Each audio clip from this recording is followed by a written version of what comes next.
அனைவருக்கும் வணக்கம். Welcome to TNPSC Ganesh YouTube channel. Friends, நம்ம பியூஓ எக்ஸாம் 2026க்காக தமிழ் இலக்கிய வரலாறு இந்த கோர் சப்ஜெக்ட்ஸில் ஃபஸ்ட்டு யூனிட்டில் பார்த்திங்கன்னா தமிழ் சங்ககாலம் முதல் தற்காலம் வரை இருக்கிற தமிழ் இலக்கியங்களை பற்றி ஒரு ஃபஸ்ட்டு யூனிட் சிலபஸ் கொடுத்துருப்பாங்க. அதிலிருந்து ப்ரீவியஸ் வீடியோவில் பார்த்திங்கன்னா நம்ம 8 தொகை 10 பாட்டு எடுத்துகிட்டு அதை பார்த்துட்டு வரோம். இந்த வீடியோ பதிவிலும் முக்கியமான ஒரு வரி வினாக்களாக நம்ம கண்டிப்பாக பார்க்கலாம்.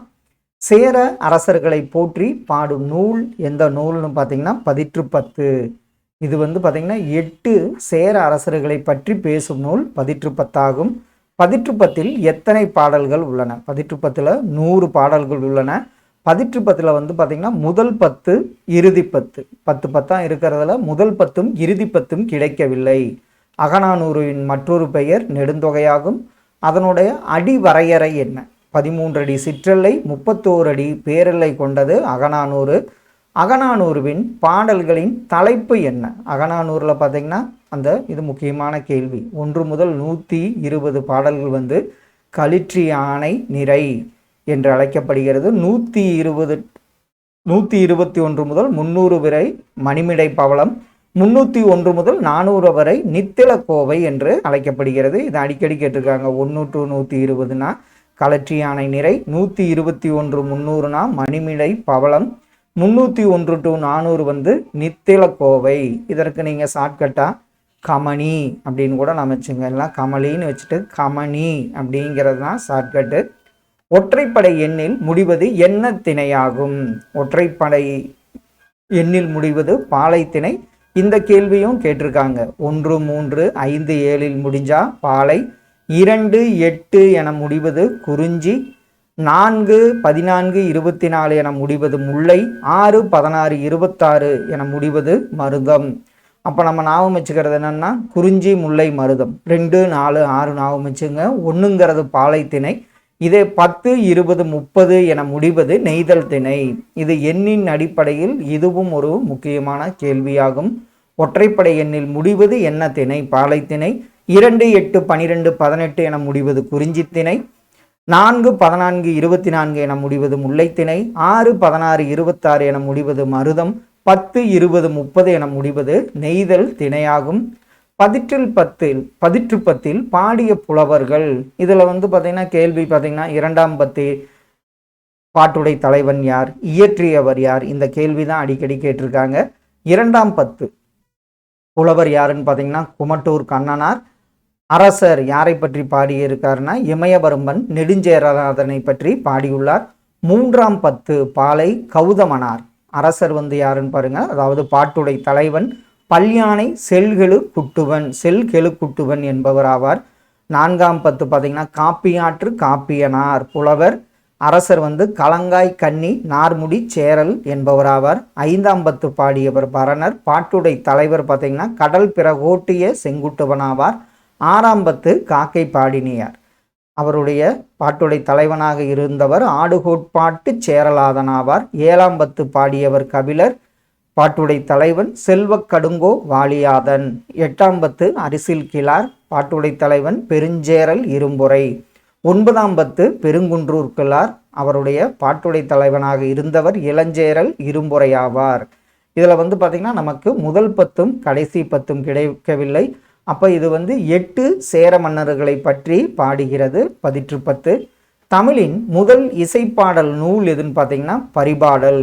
8 தொகையில் 4 அறம் பொருள் இன்பம் வீடு பற்றி கூறும் நூல் எந்த நூல்னு பார்த்தீங்கன்னா 8 தொகையில் அறம் பொருள் இன்பம் வீடு என 4 பற்றி கூறும் நூல் பரிபாடல். பாண்டிய நாட்டை சிறப்பிக்க பாடப்பட்ட நூல் எதுன்னு பார்த்தீங்கன்னா பரிபாடல் ஆகும். பாண்டிய நாட்டை சிறப்பிக்க பாடப்பட்ட நூல் பரிபாடல். கற்றறிந்தேர் ஏத்தும் களி என சிறப்பிக்கப்படும் நூல் கலித்தொகை. கலித்தொகைக்கு உரை எழுதியவர் நச்சினார்க்கினியர். கேட்கப்பட்ட கேள்வி. தமிழ் கருவூலம் என அழைக்கப்படும் நூல் எதுன்னு பார்த்தீங்கன்னா புறநானூறு. இப்போ பண்டை தமிழர்களோட வாழ்க்கை முறை, போர், அவங்க சிறப்புகள் இதெல்லாம் பற்றி கூறுறதுனால தான் புறநானூறு என்ன சொல்கிறோம் தமிழ் கருவூலம் என அழைக்கப்படுகிறது. அகம் மற்றும் புறம் என இருவகையாக பிரிக்கப்பட்ட நூல் எதுன்னு பார்த்தீங்கன்னா 14 மேற்கணக்கு நூல்கள். அதில் அகத்திலையும் பாடல் இருக்கும், புறத்திலையும் பாடல் இருக்கும். 10 பாட்டு என்பது எத்தனை ஆசிரியப்பாவால் பாடப்பட்டது? 10 ஆசிரியப்பாவால் பாடப்பட்டது. ஆற்றுப்படை நூல்கள் என்றால் என்ன?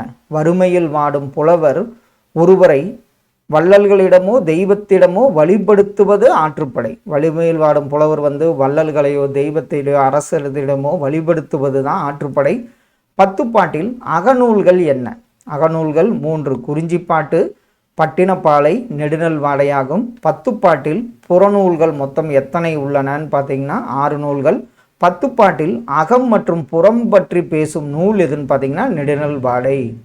இப்போ நம்ம 8 தொகையில் அது மாதிரி பார்த்தோம். பத்துப்பாட்டில் பார்த்தீங்கன்னா அகத்தை பற்றி பேசும் நூல்கள் குறிஞ்சிப்பாட்டு, பட்டினப்பாலை, நெடுநல்வாடை 3 நாடுகளும். புறத்தை பற்றி பேசும் நூல் 6 இருக்குது. பத்துப்பாட்டில் அகம் மற்றும் புறம் பற்றி பேசும் நூல் 1, அது நெடுநல் வாடையாகும்.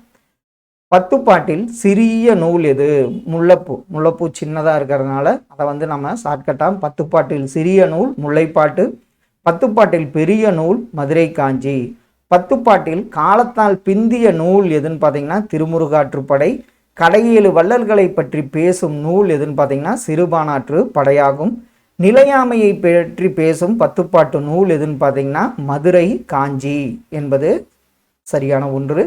எந்த நூலில் 99 வகை பூக்களின் பெயர்களை பட்டியலிடுகிறார்? அதில் குறிஞ்சி பாட்டில் தான் 99 பூக்களின் பெயர்களை பட்டியலிடுகிறார். குறிஞ்சிப்பாட்டு இயற்றியவர் கபிலர். கரிகாலனின் துறைமுக நகர் புகாராகும். கரிகாலனின் துறைமுக நகரான புகார் நகரின் வணிகம் பற்றி விரிவாக பேசப்பட்ட நூல் எதுன்னு பார்த்தீங்கன்னா பட்டினப்பாலையாகும். சங்கப்பாடல்கள் எந்த சாயலில் விளங்குகின்றன? கிரேக்கத்தில் இலியம் ஒடிசி, இந்த சாயலில் தான் சங்கப்பாடல்கள் விளங்குகின்றன. சங்க இலக்கியங்கள் காதலும் போருமாக பேசுகின்றன என்று கூறியவர் பார்த்தீங்கன்னா ஹோமர் ஆவார். சங்கம் மருவிய காலம் கிபி 3ஆம் நூற்றாண்டு.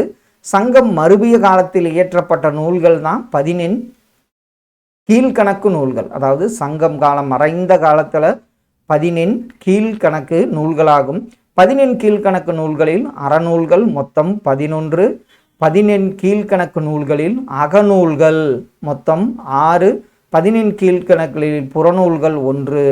அது பார்த்தீங்கன்னா களவழி 40 பொய்கையாரால் இயற்றப்பட்டது தான் புறநூலாகும். அப்போ 10 கீழ்கணக்கு நூல்களில் அறநூல்கள் 11. 10 கீழ்கணக்கு நூல்களில் அகநூல்கள் 6.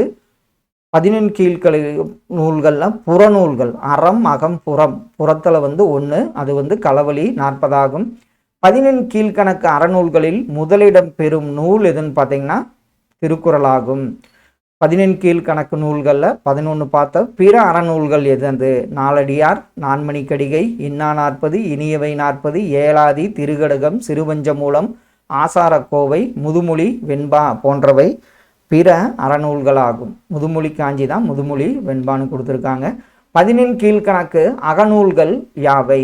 அகநூல்களா கார் 40, திணைமொழி 50, திணைமாலை 150, ஐந்திணை 70, கைநிலை ஐந்திணை 50 ஆகியவை அகநூல்களாகும்.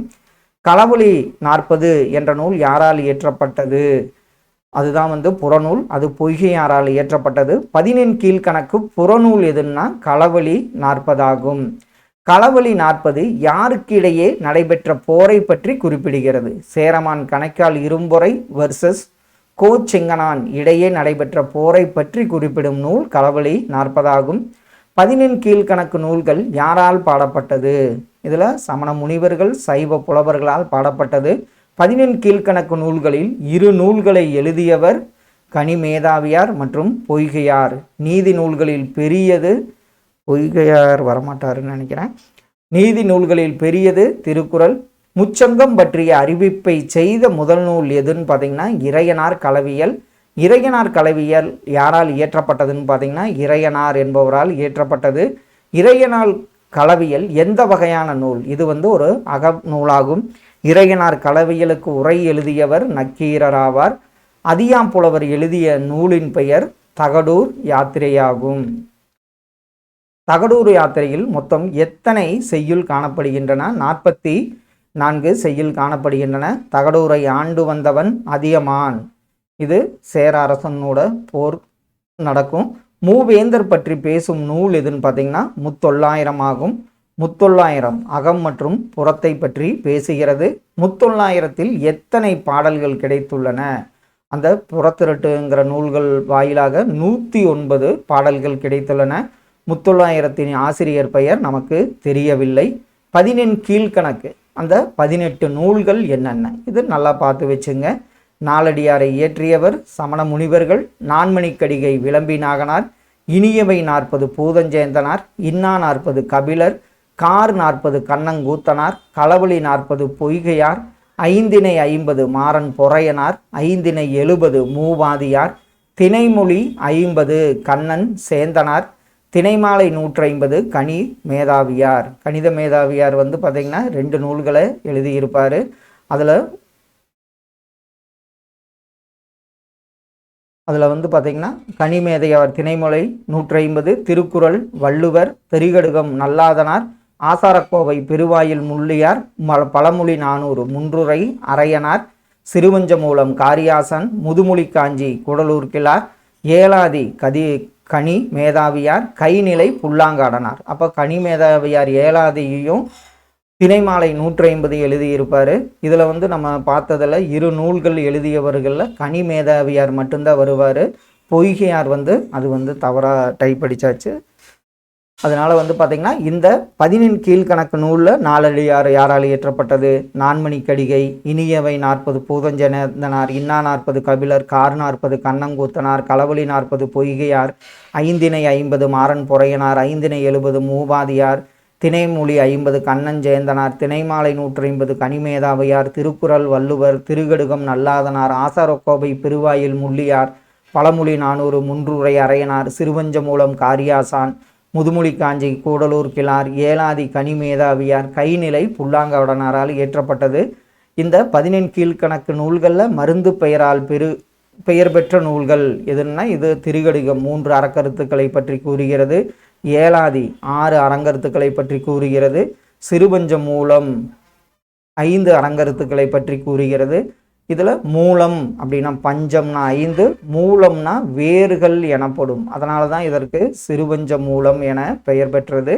இதில் ஒரு முக்கியமான கேள்வி, 10 கீழ்கணக்கு நூல்களில் மருந்து பெயர் பெற்ற நூல்கள் திரிகடுகம், ஏலாதி மற்றும் சிறுபஞ்ச மூலமாகும். ஃப்ரெண்ட்ஸ், இந்த பியூஓ எக்ஸாமுக்கு நம்ம யூனிட் 1 ரிலேட்டடாக தமிழ் இலக்கிய வரலாறு ரிலேட்டடாக இந்த வீடியோ பதிவு உங்களுக்கு யூஸ்ஃபுல்லாக இருக்குன்னு நம்புகிறோம். Thank you all.